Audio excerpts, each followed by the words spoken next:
Hey everyone, Allison Gardner here, and I'm so glad to have you join me. I apologize for the noise in the background. It's my washer and dryer. I'm just so thrilled to have it. Use it on Saturdays, so it'll be noise in the background. I hope you can still hear me without a problem. Now, as I mentioned at the beginning of the video, I want to talk today a little bit about the difference between feeling and choosing. And I know that I keep coming back to it but I think it's one, I'm still working through it, and two, it's so important to understand because I think we sometimes feel like we have to make that choice. Either you feel, and so we feel like we have to feel all the time, or we choose, and so we're just always putting a brave face on it. We're always deciding, well, I'm just gonna choose to look for the best, and so if any emotion ever comes up, I'm just not gonna touch it. I'm not gonna go there with it. I'm just gonna push it down.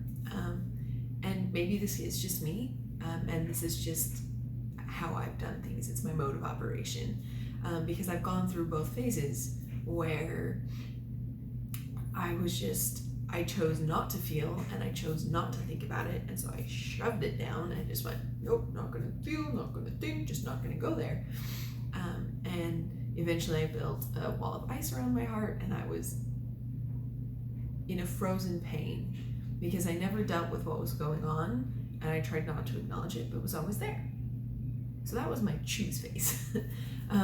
My feel phase was, okay, let's thaw my heart, and we're just gonna feel everything. And everything that I see is gonna bring something else up, and everything that I face is gonna hurt, essentially. Like, do either one of those things sound healthy? No, neither one of those things in excess are healthy. And so generally the biggest difference I think for me is learning to respond instead of to react.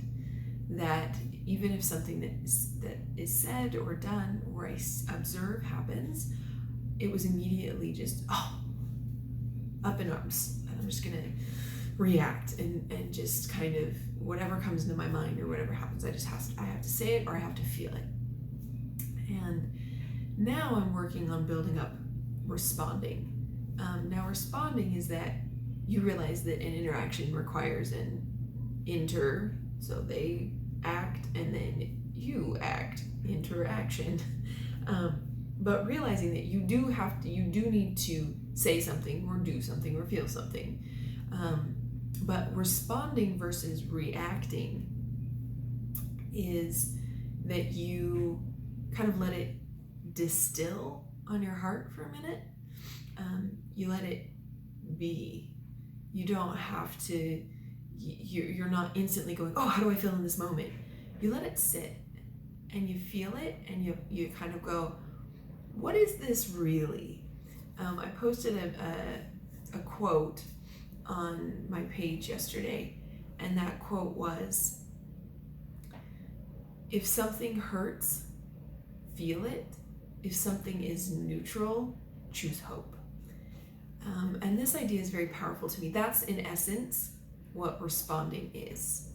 Okay, sort of, because responding is just that instead of going flying off at someone and being like, you instead let it be and go, what are their motivation? Why might they have done that? What are they going through? What are they feeling? What are they facing? In order to say what they did or to do what they did. And so as you give yourself time to respond and think about what the other person is thinking or feeling and be in that space, then you can go, okay, that still hurts. that still isn't good. So I need to ask more questions, gain more understanding, and sharing why I feel the way that I feel. Reaction is just, you made me feel this way. Or even internally, even if you're not having this conversation out there, you're just having this conversation inside yourself.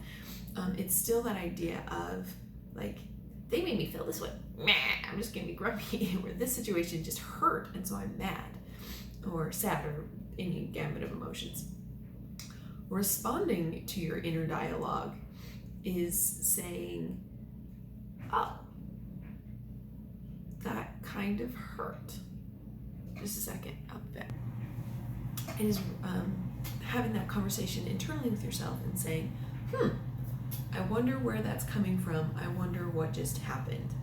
And so you ponder on it and go, I can see how that situation came about. I choose not to forget about it. I'm just going to let it go.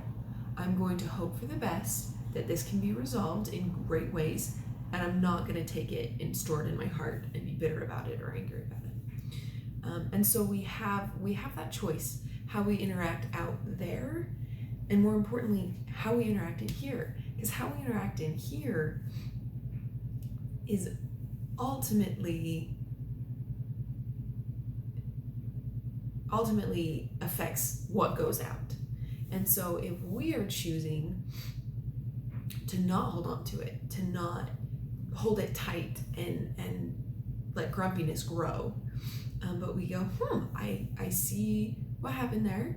I'm going to talk it through, then things get better. A really good example of this was a conversation my husband and I were going to teach together, and he struggles with social anxiety a lot, and getting up in front of people is really, really stressful for him. And so we were going to say a prayer together, and I'm like, will you close your eyes? He's like, I can't close my eyes. And I was like, why not? And he's like, because I have anxiety, and we're about to go in front of people. And my first response was like, well, yeah, I know. Like, I know that's something you struggle with. Like, do you think I'm an idiot? That was like the first thought that popped in my head. I did not listen to the first thought that popped into my head, in case y'all were wondering. And instead I said, okay, he is really stressed out. He is really nervous. What can I do to respond instead of to interact? And so I said, well, I know that's something that you deal with and work through. Why would it be hard to close your eyes? Because I never thought about it. That was not something I ever considered or thought about. And he said, it's because if you're in fight or flight mode, you can't fight and you can't flight if your eyes are closed. And I just had honestly never thought about it that way. So by me choosing to respond instead of react, I was able to just go, oh, that totally makes sense. We said a prayer, we both felt great, we went in, presented, it was so much fun. And so I would invite you guys, as you are having interactions with people, and maybe sometimes frustrated or angry, or interactions with yourself, and working through what's going on inside of you, that you realize that you have a choice. If it hurts, yes, let it hurt. Don't take it out on the other person, but process that emotion. The fastest way through an emotion is to go, why do I feel this way? What's going on? And maybe even have a good cry. If, however, you can just have hope and be good with it, then go, yeah, that might have hurt a little, but it's not too bad. I'm just going to choose to hope for the best and to look at this in a positive light.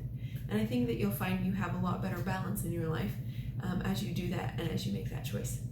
And I'm excited to see you around next time on this wonderful learning journey of how to feel in healthy ways and how to best support your spouse, your partner, your lover, your friend who's in it with you, and how to support them and have a beautiful relationship with them. I'll see you next time, guys.